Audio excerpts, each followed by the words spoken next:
Hey folks, Josh Reeves here to remind you that the Global Reality is a 100% publicly funded operation that relies on the monthly support of our listeners for survival. We don't have paid advertisements or commercial sponsors who can ever dictate the content of our work. Donations can be made through PayPal by using my PayPal email address, dayglow76@yahoo.com. That's DAYGLOW76@yahoo.com. Or on the Cash App by using the cash tag Reeves Radio. All lowercase, one word, Reeves Radio on the Cash App.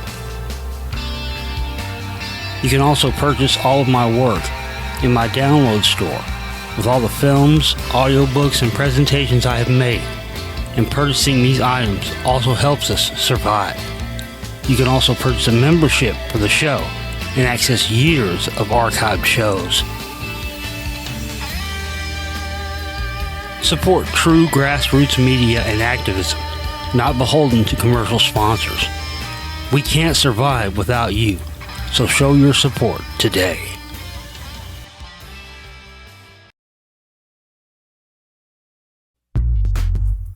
Folks, it's Josh Reeves here, and if you need an affordable custom-designed video advertisement for your work or small business that you can use to promote what you do on YouTube or social media, send me an email at globalrealityshow@gmail.com with the details today for a quote. All projects include music, graphics, and professional voiceovers to help bring attention to your endeavors. Just send an email to globalrealityshow@gmail.com with a subject line custom video and let me know what you need today. I can also provide audio mastering services for your music project or album. Again, that's globalrealityshow@gmail.com for all your audio and video needs.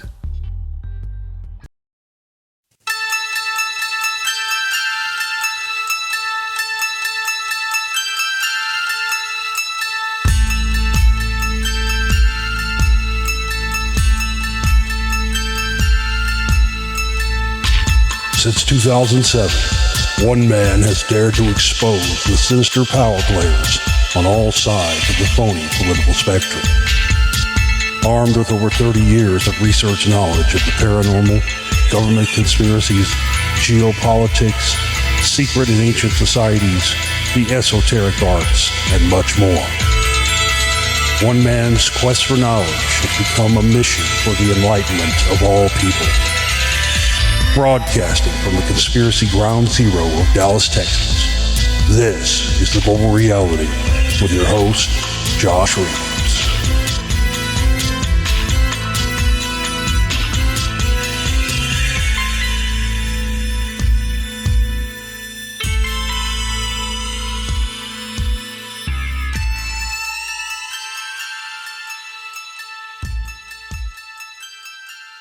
All right, how we doing, guys? It is, what freaking day is it? Wednesday, April 30th, the last day of April. My God, this year is already flying by, isn't it? Seems like it was just New Year's 2 weeks ago. We're already in fucking May. Wow. April 30th, 2025. Josh Reeves here with you. I'm starving to death, guys. I haven't had any food since last week. I need every single one of you that hears this show to go buy one download right now. My 13th film of 2025. 66th film overall. Lunar Trading is out now. And I'm already, I just can't stop, won't stop.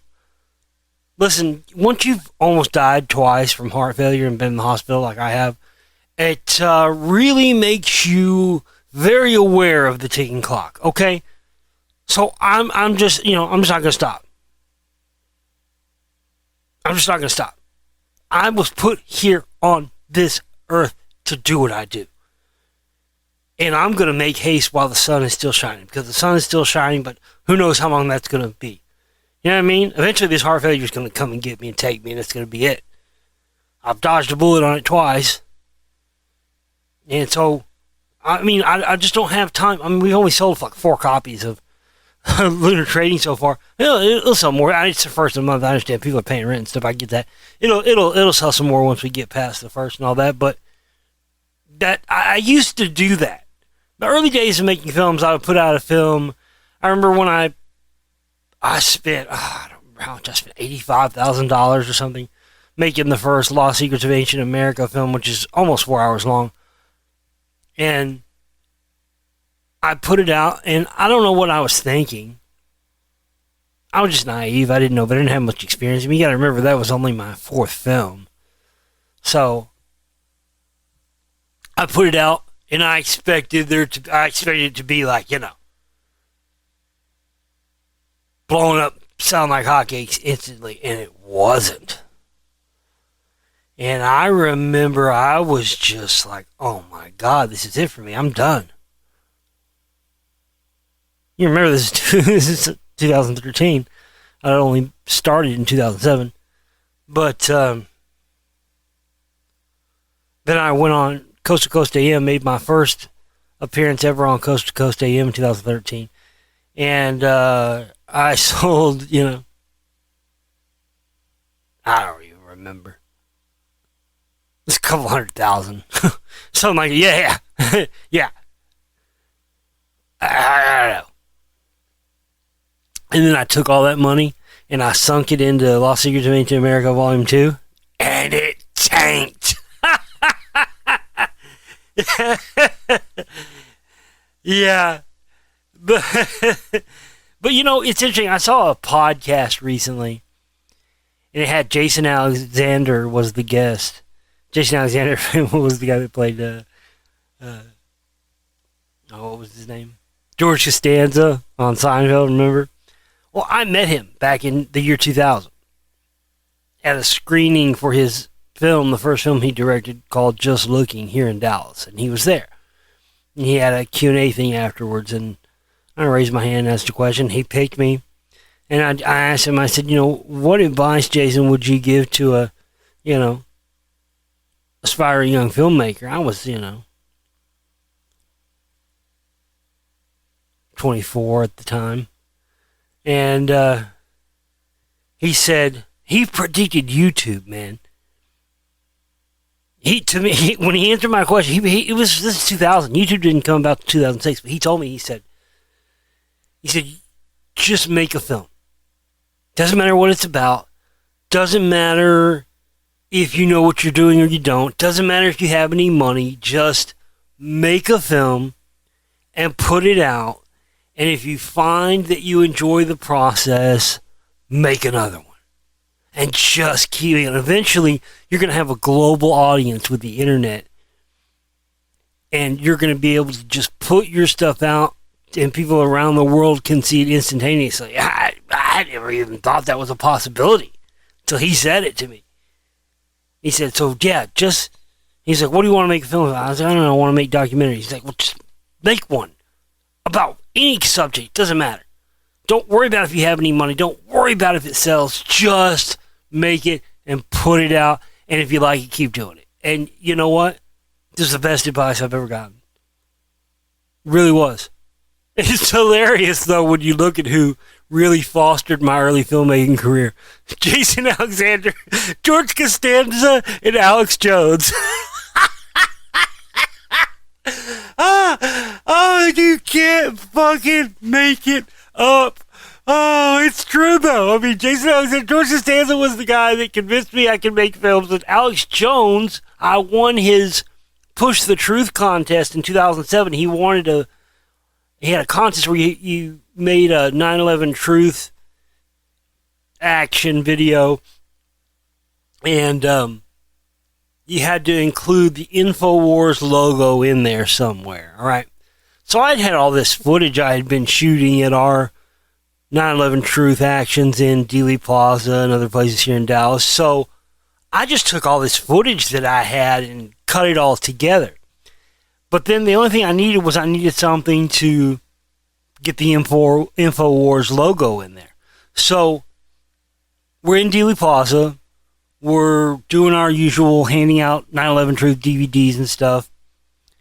And I told my sister, I said, hey, here's what we're going to do. I was like, take this InfoWars sticker, run out into the middle of Elm Street, when there's no cars coming, of course, and stick this InfoWars sticker on the X that marks the spot on Elm Street where Kennedy was assassinated.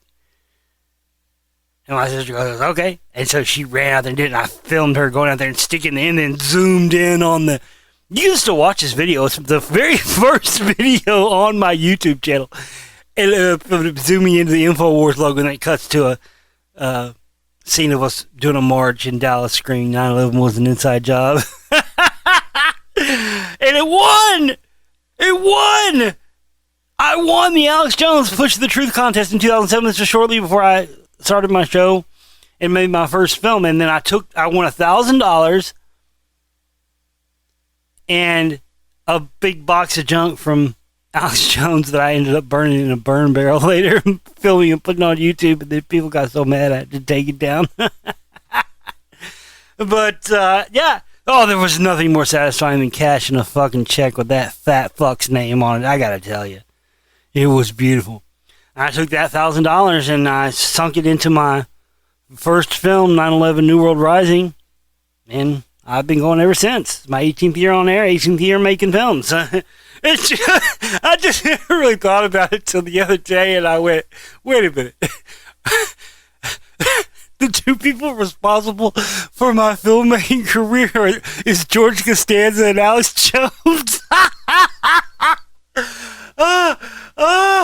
Oh my God, it's too fucking wacky to be made up. If somebody made that shit up and said, let's have this for a plot of a TV show, when you go, I don't want to ever believe that. We can't do that. Oh my God, it is fucking hilarious. Truth is oftentimes stranger than fiction, and that's my life. Oh my God. George, what got you into filmmaking? George Costanza and Alex Jones. Oh my God. God damn. It's fucking funny. I can laugh at it now. There was a time, though, early in my career where I didn't find that very funny. I was kind of pissed about it for a while. Now I can laugh at it because it doesn't make a fuck now. But anyway, my point being, I used to back then, when in the early days of making films, I used to, I don't know, I had unrealistic expectations in those days. I've talked about that on the show several times. That to me is one of the number one poisons of people, of just humanity in general. Unrealistic expectations. Where you know, remember back in the pre-computer, pre-internet days, if you want to see a movie, you had the trailer, and that was it. And you had to see that trailer either on TV or when you went and saw another movie, right? It's probably a genius idea. Hey, let's make these fuckers pay to see what we're going to make them pay for next. I mean, yeah, whoever came up with that idea was a genius. But, that's all you had to go on. And music, maybe you heard one or two of the songs on the radio. You couldn't just go and stream it on YouTube or anything.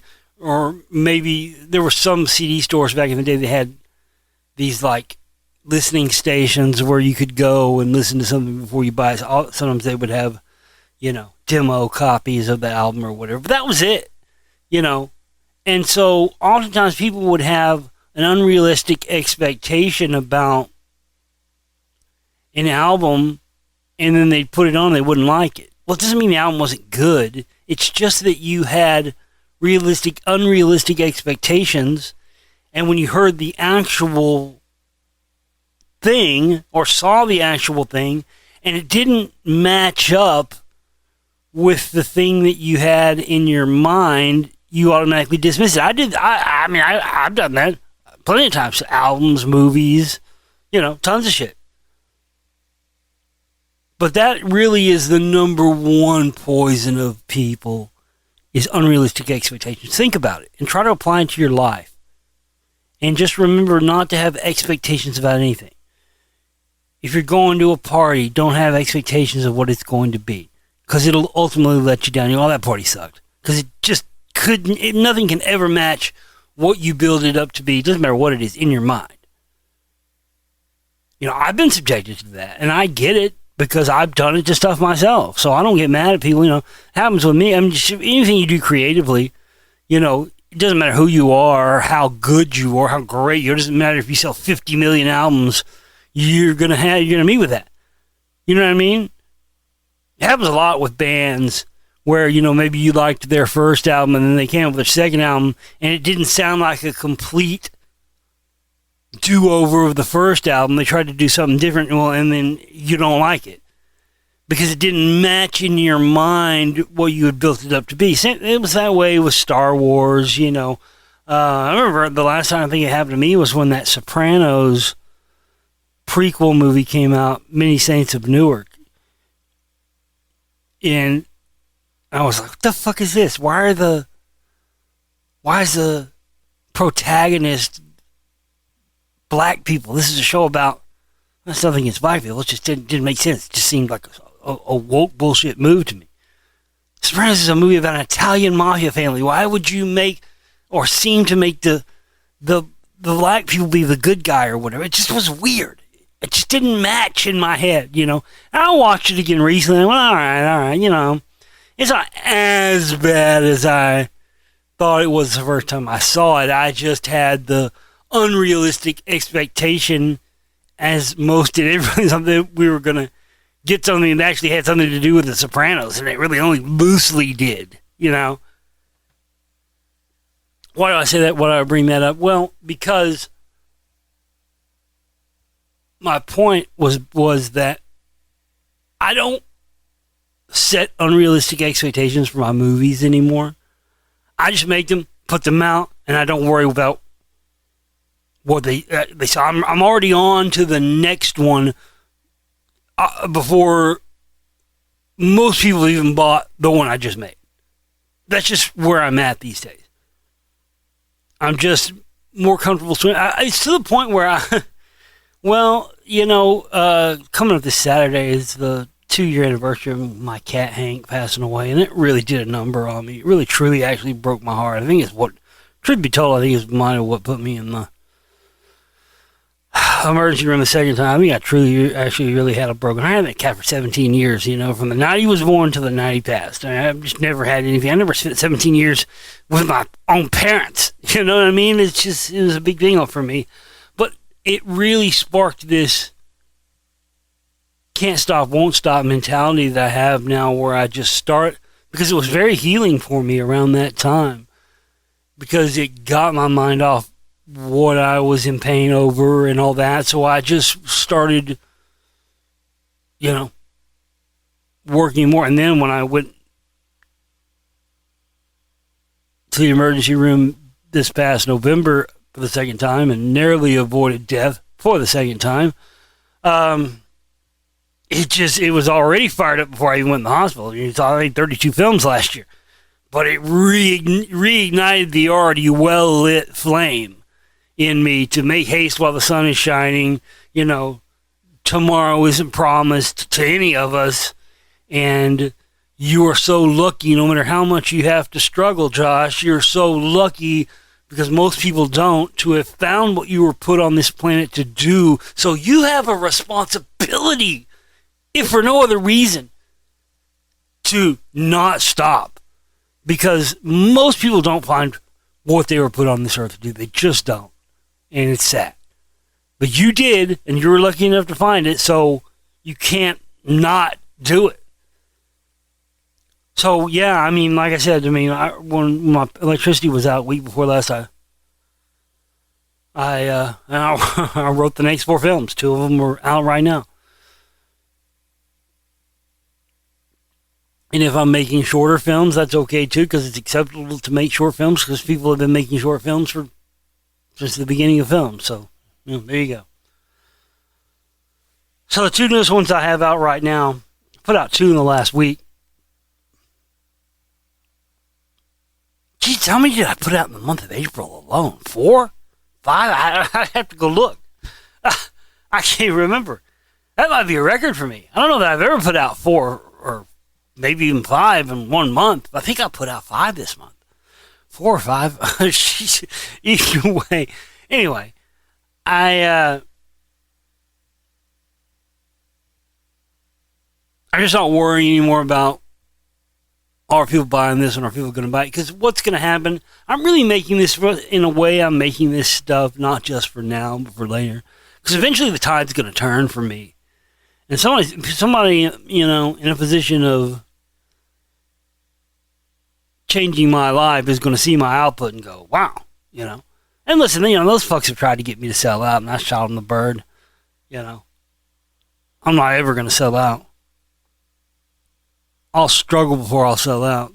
You don't know that about me. You don't know shit about Josh Reeves, that's for sure.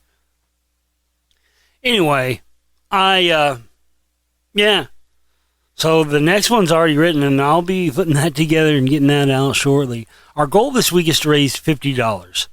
We have to raise that by Friday. Because I've got to eat. I got to keep my phone turned on. That. So everybody hearing this, just go buy one download today. All right? Yeah, I'm really excited about this next one because it's a really interesting. God, do I tell them? Yeah, fuck it. So the next film I got coming out, like I said, the 2 I've got out right now. Well, actually, I put out the Akashic Records, which is one most of you skipped. Then I put out Red Mercury, Elixir of Immortality. I don't know why I called it Elixir of the Gods on the show yesterday. I listened back to that way. It's not called Elixir of the Gods, you dumb fuck. It's called Elixir of Immortality. I think it's because that was something me and my dad used to say. We used to call everything the nectar of the gods. I was talking to my dad about this back when I drank. And I was like, oh, yeah, that shit. Yeah, I remember what alcohol or liquor I was talking about. I was like, that's just the nectar of the gods. And my dad just fucking died laughing. He was like, nectar of the gods. Ah! He just thought that was the funniest shit ever. But anyway, yeah, it's called Red Mercury Elixir of Immortality. It's out now. So I wrote that one. I wrote the newest one that just came out, Lunar Trading, which, by the way, I'm going to be making an appearance on the Strange Planet with Richard Syrett show. Well, I'm going to be recording it on Friday. I don't know when it'll come out. Probably not for a while. But I'll keep you posted. But anyway, yeah, it's cool. It's cool that film just came out this week, and Richard wants to have me on to talk about it. So, but right now I'm starving to death. So, again, we have to raise, next week is our fundraising week, and we have to raise $1,400 by Friday, May 9th. Dayglow76 at yahoo.com on PayPal. Reeves Radio, all lowercase, all caps, or no caps. All lowercase, one word. Reeves Radio on the Cash App. Capital J, Josh, dash, capital R, Reeves, dash, 61 on Venmo. And 7894 if Venmo asks you for the last 4 digits. There you go. Go to the download store and buy downloads. And listen, I've been putting some shows, a lot of shows on YouTube recently. That's about to stop because I'm not. It just doesn't help anything. So this show you're hearing now might be the last show. You need to go to patreon.com/Reeves Mafia. Join the Patreon. It's only $8 a month. You get access to all the weekly shows and even some other exclusive content. You get some. I just put my 2024 film Climate of Fear, The Club of Rome. You can watch that for free exclusively right now at patreon.com/Reeves Mafia.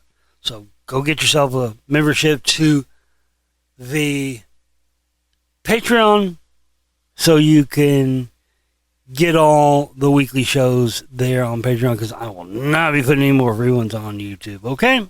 There you go.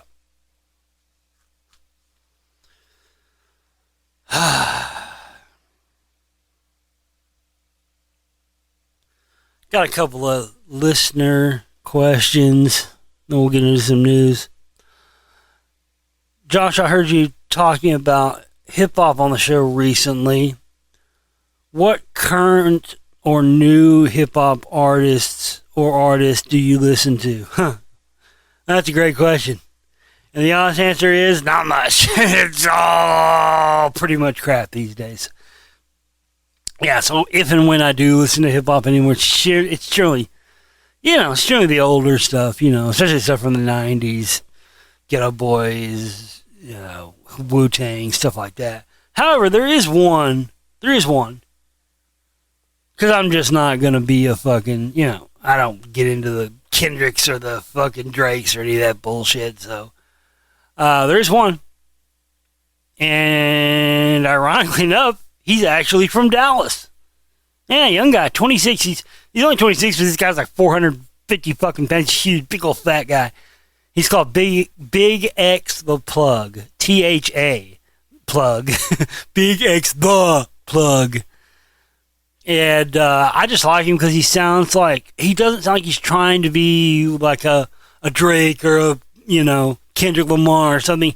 He sounds more like 90s rap, There's no bullshit. There's no frills. I like it.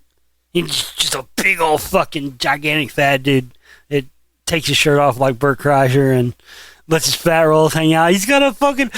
214 is the area code in Dallas. He's got a 214 tat with a tattoo of the city of Dallas on his gut. It's fucking hilarious. He got popped recently. Got arrested for marijuana possession. Holy fucking shit. I laughed my ass off. Do you realize weed is basically legal now? Especially with the advent of Delta 8 and THCA and all those 100% legal varieties, because here's the thing. A lot of people don't know this. I didn't know this because I had to look into it, because they make it sound like, they call it's only for legal purposes. There's no truth in it. But you'll see whenever you buy Delta 8 or THCA, it'll say hemp-derived THC. Well, that's total bullshit. Because I myself believed it for a long time. It's just not true. People act like hemp and cannabis are two different plants. They're not. They're the same exact plant. I believed for a long time, too, that hemp was one plant and cannabis was another plant, and hemp doesn't get you high, but, it's not true. It just all comes down to the curing of it. I know. I mean, did you know that? Because I didn't. I was just believing it was two different plants because that's what we're told. And that somehow Delta 8 THC or THCA, THCA is a precursor to the illegal Delta 9. All the other THC varieties besides Delta 9 are 100% federally legal. So they just figured out that, okay, so when you grow weed, you have to grow it and then you cure it. And curing it is what causes the THC and the crystals and all that stuff to form. And then you can, then it's ready to smoke after that. But it has to be cured first. Well, all that's done in the curing process. That was a shock to me. Like, you cure it a certain way to take all the Delta 9 THC out of it and up the THCA or up the Delta 8 and all that. It all just comes down to the way you cure it. There's no difference in how it's grown or the plant or anything else. Yeah, it's fascinating. So, if you get, back at the end of last year, Dallas made up to 4 ounces of weed legal for personal use. Bro, 4 ounces for personal use? 4 ounces is a quarter pound. That's what I used to buy back in the day when I used to hook people up. I was never a weed dealer, but I would, buy enough to last me a month, and I'd sell a little bit to my friends and stuff. But that's what I would buy. It was a quarter pound. Bro, up to a quarter pound. And the thing is, if you get caught, let's say you got a quarter pound of weed in your car in Dallas, and they pull you over. As long as it's not over a quarter pound, you're cool. They let you go. But let's say you got a pound of weed in your car. Right? Well, a pound is not legal, right? Well, listen to this. All you have to do is say, oh, it's THCA, or oh, it's Delta 8. Okay, thanks. And they let you go. Because they can't, THC is THC. There's no test to determine whether it's got THC Delta 9, which is federally illegal, or it's got THCA or Delta 8 or anything. So that means Big X the Plug, this is my whole point why I started talking about this. Big X the Plug got busted about a month or so ago. Got arrested here in Dallas. Bro. That means he had to have more than a quarter pound on him, which is some motherfucking serious weight. And was obviously too stupid to just go, yeah, it's THCA. It's legal. That's all you had to have done. But also, you can't go around calling yourself the Plug, THCA Plug, Big X, the Plug. I mean, like, if you call yourself the Plug, it's just like if I became a rapper tomorrow and called myself Josh the Cocaine Wholesaler, I mean, they'd be watching me pretty quick, don't you think? Yeah. So it's kind of, it is funny, but no, it's just to answer your question. It's a long way to answer your question, I know, but Big X the Plug is the only current hip-hop guy I listen to, and he's from here in Dallas, so there you go. If you like hip-hop, check him out. He's not one of these new, or how do I put this lightly? He's not a baby oil queer like Diddy or something. He's a bacon boy. There you go. No, other than that, no, I don't listen to any current or new hip-hop artists besides Big X the Plug. He's the only one. Another question. Your new film, Lunar Trading, deals with the cycles of the moon. Do you know anything else about astrology or the elite using this besides that? I mean, I guess. I mean, you don't to me sound like you've seen Lunar Trading yet, so why don't you go buy a copy of that fucking movie right now? You can't afford not to see this movie. That's the bottom line. Because like I said, it's not bullshit. Because I've known people who've used this technique and had it work for them. I've just never had any money to do it myself. If I did, I would, but all you have to do, I'm not even going to tell you that. Listen, just watch the movie, okay? Yes, there's a clip in the movie where it talks about Ronald and Nancy Reagan and how they didn't do anything without consulting their astrologer. Yeah, I mean, again, I don't think that's even a question I'd have to answer if you've seen the film. So go watch the fucking film, and I think all your questions will be answered on that. The only other thing I can think of that I haven't ever, I don't think it's fair to say I haven't looked into it. So have you ever heard of the Farmer's Almanac? Okay, well, the Farmer's Almanac is a book that they publish once a year that has it was originally created, obviously for farmers to predict weather conditions for the coming year. Now, on its face, as I say that, you probably go, okay, so what? I got a weather app on my phone. Why would we need a Farmer's Almanac? I could turn on the local news and watch the weather report. Yeah, but here's the thing. The Farmer's Almanac has a proprietary secret formula they use to predict the weather to between 80 and 85% accuracy. Yeah. They're almost never wrong when it comes to predicting the weather, even more than, modern techniques and computer-based models and all that. They're more accurate than computer-based models, and they're using some kind of antiquated technique and formula that predates computers by decades. So what is it? I don't know, but I'll tell you this. They're so secretive. Actually, I do know. They're so... That's bullshit, but I'm not going to tell you. Hell, fuck no. Because I got to make a movie about that now. Never even thought about it. Great question. All right. Yeah, I'm going to make a movie about the Farmer's Almanac. Because there is some secrets there, and I know what they are, but you think I'm going to fucking tell you now? Hell, fuck no. Maybe after I eat and I'm not delirious, I will. No, I'm going to make a movie about it. But yeah, so the Farmer's Almanac has a secret technique that allows them to predict the weather within 80 to 85% accuracy. And it's not a computer model. It predates computers. And all I can tell you is it's something akin to what I talk about in my newest film, Lunar Trading. It's something akin to that. It's very close to that. It's about, well, it's not just that, but what they do is, you got to remember, this is before, they started keeping these records before there were computers. So, I don't know who or what group or somebody decades and decades ago,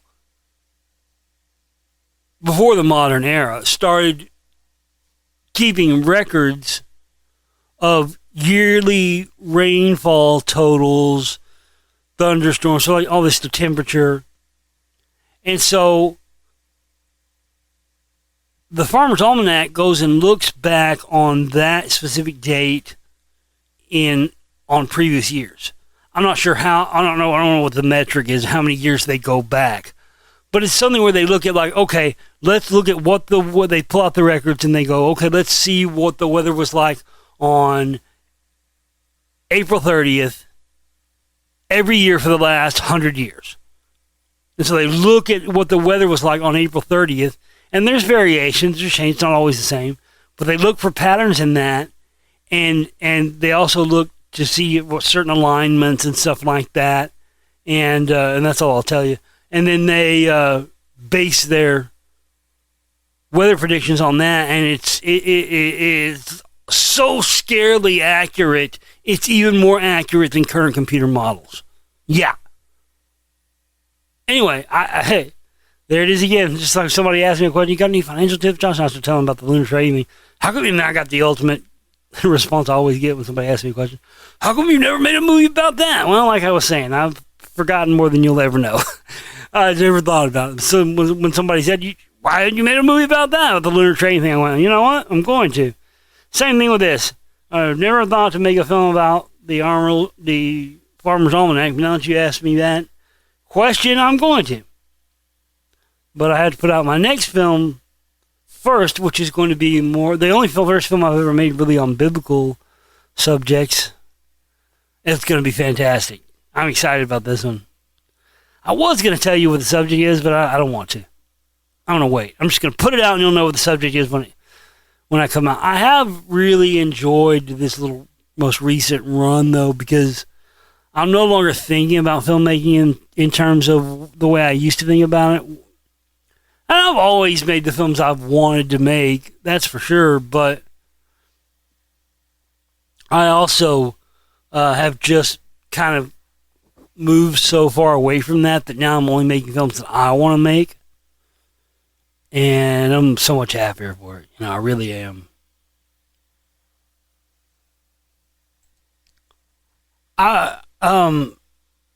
Billy Corgan from Smashing Pumpkins has a new podcast where he interviews different music people each week. And I saw an interview recently that he did with Dale Bozzio, the singer from the 80s band Missing Persons. Her husband was Terry Bozzio, who was the drummer for Frank Zappa back in the day. Terry Bozzio is the only guy who ever had a kit that makes Neil Peart from Rush's drum kit look small. Jesus Christ. Anyway, She said something very interesting on that show. And if you go and research it, you can't find anything on it. Which is what makes me believe it's 100% true. Terry Bozzio told Billy Corgan from Smashing Pumpkins that she went to the Vatican once, and I believe her. She's not a crazy person. She's not out of her mind. She went to the Vatican once, and she was allowed access to the part of the Vatican where they keep and store the cryogenically frozen popes. And she saw all the old popes stored in these cryogenic chambers in the Vatican. I went, what? Listen, you better believe I immediately went, how the fuck have I missed this? I've never heard of that. Listen, if that is a thing, I should have heard about it. Dude, I went and started doing some research on it. There's not even, you can't even find conspiracy theories about it. That's why I believe her. It's not like she's repeating something that was already a pre-existing trope in conspiracy or something. She wasn't. There aren't any, that's not a known thing, dude. She dropped a major bomb with that, and I watched that clip several times, and I watched her mannerisms. I paid close attention to her eyes, how many times she blinked. She's telling the truth. I'll bet $1,000 on it right now. She's telling the truth. I can just tell by reading her. I can read liars. Holy fuck, y'all. That might be the biggest bombshell I've ever heard on podcast. The Vatican stores the old dead popes cryogenically frozen in the Vatican. For what? When the technology gets there one day, what are we going to do? We're going to have all the old popes all the old guys who are once popes are all going to be pope at the same time? What the fuck, y'all? Bro, that blew me away because I was like, dude, if that's a thing, I would had to have heard about it by now. It's not a thing. It's not a conspiracy. I think she just blurted that out because she felt comfortable around Billy. That's the fucking great thing about his new podcast is, Billy is a musician, so these musicians open up to him like he's fucking Barbara Walters or something. You know what I'm saying? It's great. I really enjoy it. But, yeah, man. What? You know, I've told you that thing? Anytime I'm having leisure time just to take a minute to not work on a film, because, I'm to the point now where I don't feel right if I'm not working on a film anymore. Seriously. Like, as soon as I finish one, you think I would go, take a minute and take a breath and go, all right, I finished that film, it's done. I can relax now. Nope, there's no relaxing for me. I'm on the fucking job 24/7. Like I said, as soon as Lunar Trading was done, I was already putting together the images for the next one. I'm a maniac, I know. Can't stop, won't stop, But that, I was just, taking a minute to relax and watch the Billy Corgan podcast, and then I hear fucking, who did I say it was earlier? Did I get that right?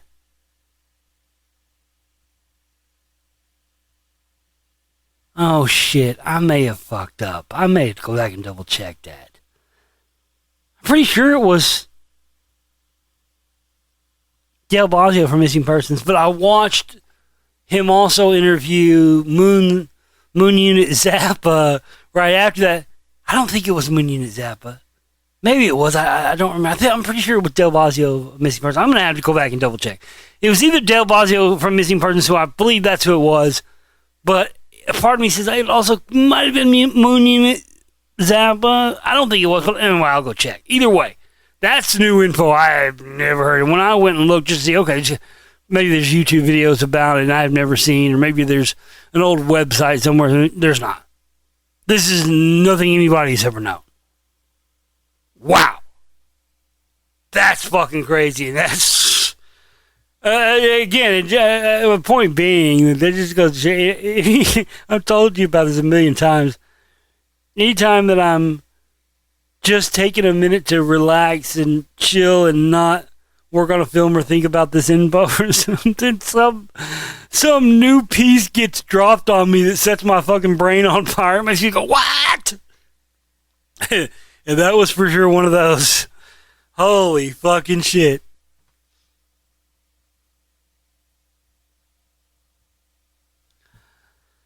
I don't even know if I want to get into the news now. I'm starved to death, guys, and may save it for the next show. Oh, I'll cover this one. China finally reveals how COVID originated after being accused of a lab leak cover-up.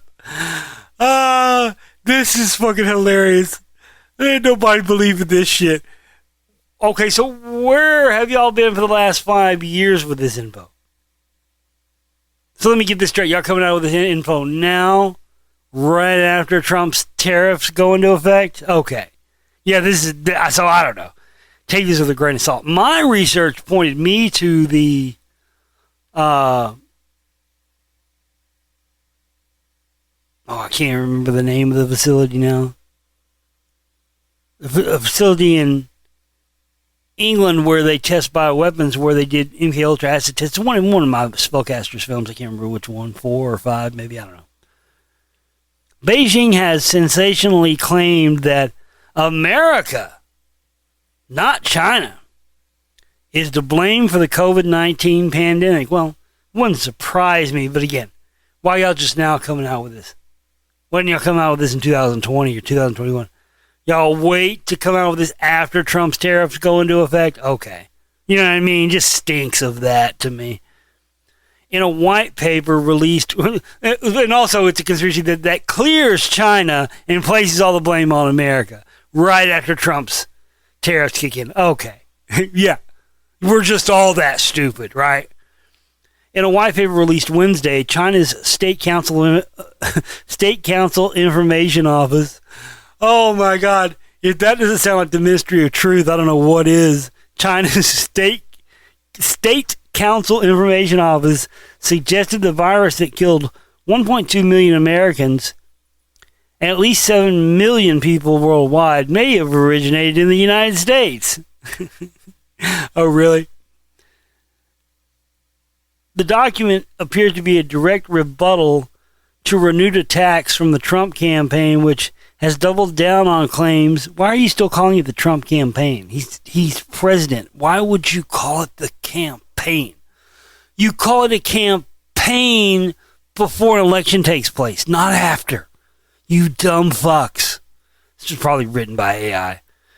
Which has doubled down on claims that COVID leaked from the Wuhan Institute of Virology, a lab known to be conducting coronavirus experiments, calling it the only plausible explanation for the pandemic. The white paper released by China's State Council Information Office was meant to rebut the Trump administration, which has claimed the virus came from the Wuhan Institute of Virology, which was doing coronavirus experiments at the time. Why would you repeat that fucking paragraph twice? This was definitely written by AI.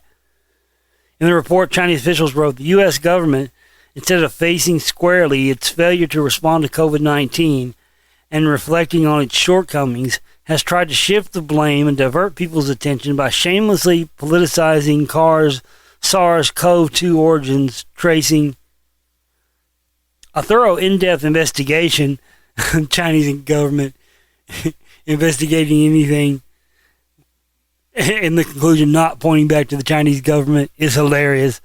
A thorough and in-depth investigation of the origins of the virus should be conducted in the United States. The United States should respond to the reasonable concern of the international community and give a responsible answer to the world. Well, here's what I think. You want my 2 cents? Why the fuck you listen to this show, right? You don't tune in for any other reason. My 2 cents, right? Here's my 2 cents. I think they're all involved. I don't think there's one. I don't think England did it by themselves. I don't think China did it by themselves. I don't think the United States did it by themselves. I think they collectively all did it to reap the benefits, gain more power, take away people's rights, inflate prices of goods and services. Yeah, I don't think it was. I don't think you can fairly. I think China's just doing this because it's sour grapes over the tariffs, right? Because why would they wait until now? You guys could have came out with this when Trump was on his actual campaign instead of calling his current state of being president of the United States of America a campaign, dumb fucks. But yeah, I mean, why didn't y'all drop this during his campaign? Would have really moved some numbers had you dropped this while he was running for president. But no. You wait and drop it after he's already elected president and puts 125% tariffs on China. Okay. All right. Yeah. Get the fuck out of here. I think anybody trying to blame it on anybody else is trying to disavow participation from themselves. I think the United States blaming China is doing that. I think that China's trying to make it look like they weren't involved in it all by getting people to believe it was strictly only a Chinese lab leak. And I don't doubt that it most likely was, but there was American scientists working in those Chinese labs, like the Wuhan lab and all that. Yeah. So you can't really rightfully put this at the doorstep of any one country. This was a collaborative effort where, I mean, listen, did China not gain from the pandemic? They sure did. Did England not gain from the pandemic? They sure did. Did the United States government not gain from the pandemic? They sure did. Who else? The corporations and companies they own gained from it. The people who make the masks gained from it. Think about that. How many billions of dollars did just the mask making companies make? Their bullshit masks that don't even work, by the way. So yeah, I'm not having that, China. Take your ching chong ding dong bass back to fucking Hong Kong and get the fuck out of here, out of my face, bitch. I think all countries were involved. China, Russia, the United States, England, everybody. I think this was a real collaborative world government type effort. 100%. No question about it. Because if it wasn't, you wouldn't have gotten every country in the world doing the same techniques and the same, you know what I mean? Because one of those countries would have said, wait a minute, would have said, especially ones like China or whoever that hates the United States, at least some country would have went, wait, what's the United States doing? They got everybody on lockdowns. They have social distance rule. They got everybody wearing masks. Okay, well, fuck America. And whatever they're doing, we're going to do the opposite of what those cocksuckers are doing because fuck America. Right. I mean, that's what would have really, truly happened. But it wasn't what happened. Instead, every country followed the same protocols. You had to have masks on international flights. You know, there were lockdowns everywhere. So that's what I'm saying. That's how you know it wasn't just one country behind this. It was a universal, across the board, world government type thing where probably, in my opinion, concocted by the Club of Rome and what's that other group I made that film about? The Great Reset. Anyway, yeah, that you would have, otherwise you would have had one country would have went, you know what, fuck that shit. We're not going along with this. We're not going to tell our people to wear masks. We're not going to lock people down. We're not going to have social distancing. Stupid America wants to do that. Fuck those Yanks. Let them fucking do that. We're not going to do it. At least one country would have done that. And no country did that? Okay. Yeah. I'm just supposed to buy that and believe that and take it at face value like it's the truth? Okay. Fuck you. All right, guys. That's it for me. I got to eat. As soon as I get a meal, I'll do another show. But I'm not doing another show until I get a meal. If you need to find where to donate, how to donate, find the download store, just look in the comment section on YouTube. Okay, any of my videos should have that. I love you guys. See you next time. Take care.